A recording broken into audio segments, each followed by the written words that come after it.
30 ans, 50% de baisse depuis 1980, 25% dans les dernières années. Alors que le SMIC a augmenté de 114%, le point d'indice de nos conventions n'a évolué que de 84%. Dernièrement, aux dernières négociations, le point d'indice n'a augmenté que de 2 centimes. C'est une honte. Certaines grilles salariales sont aujourd'hui dans nos conventions au-dessous du SMIC. Nos conventions collectives sont laminées par nos syndicats employeurs qui ne visent qu'à faire des économies. Suppression des rattrapages de jours fériés, suppression des congés trimestriels, suppression des congés d'ancienneté. En bref, pour nos syndicats employeurs, la survie de nos métiers se résume en une phrase. Travailler plus dans des conditions toujours plus dégradées, avec des publics toujours plus en difficulté, mais pour moins de pognon. Nos secteurs font face à des difficultés dramatiques de recrutement. Comment rendre nos secteurs attractifs au vu de la difficulté de nos métiers, avec des salaires indignes des missions qui sont les nôtres et une perspective de progression qui ne permettent pas de se projeter pour de jeunes étudiants qui sont eux-mêmes dans des situations financières et personnelles toujours plus précaires. Les dernières négociations ont porté sur une revalorisation immédiate de 183 € pour l'ensemble des salariés de notre secteur, demandée par les syndicats SUD, CGT et FO. La seule proposition des organisations patronales a été de nous proposer un accord Lafourcade 1, qui ne concernerait qu'une partie des salariés de notre branche, c'est-à-dire 100 000 salariés pour 800 000 salariés de la branche.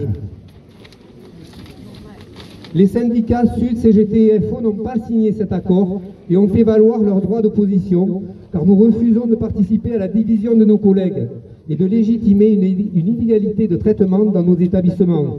Cette opposition est majoritaire, l'accord n'a été signé que par le syndicat patronal et la CFDT. La Fédération Employeur Access est seule responsable de la situation de notre secteur. Elle continue de se rendre complice des politiques désastreuses mises en œuvre dans notre branche depuis 30 ans. Aujourd'hui, la Fédération Employeur reconnaît la nécessité de rendre notre secteur attractif et de revaloriser les salaires. Pourtant, elle refuse de signer un accord de revalorisation immédiate de 183 € pour toutes et tous, arguant que le gouvernement n'agréerait pas un tel accord. S'agit-il de lâcheté politique? Nous ne le pensons pas. C'est un choix politique clairement assumé qui vient faire injure aux instances des négociations de ne pas soumettre au gouvernement un accord l'obligeant à prendre ses responsabilités. Access méprise ses salariés.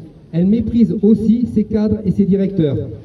Désavoués, trahis par ceux-là même qui sont censés les soutenir, les salariés sont de plus en plus nombreux à démissionner, à être victimes de burn-out, fragilisant davantage encore les collectifs de travail. Le 7 décembre 2021, les salariés de notre secteur se sont mobilisés pour dénoncer la dégradation insupportable de leurs conditions de travail, les conditions d'accueil et de prise en charge des usagers, la perte de sens de nos missions, la souffrance au travail, la dégradation de nos moyens d'existence. Cette journée a vu se mobiliser plus de 80 000 personnes dans plus de 100 lieux en France, du jamais vu dans notre secteur.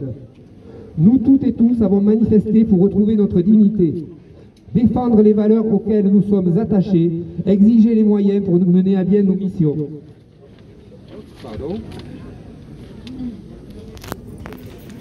La réussite de la journée du 7 décembre témoigne à la fois de nos capacités de mobilisation et de la justesse de nos revendications. Aussi, la Fédération Sud Santé Sociaux invite les salariés à se retrouver nombreux dans un cadre unitaire et à poursuivre et multiplier les initiatives. D'abord le 27 janvier pour une mobilisation interprofessionnelle sur les salaires, le 1er février pour donner suite et consolider les mobilisations du 7 décembre. Loin d'être opposées, ces dates sont complémentaires. Elles doivent préparer et conduire vers une grande mobilisation, faisant converger l'ensemble des salariés et agents de tous secteurs confondus pour demander des comptes directement au gouvernement. Déterminés, on ne lâche rien.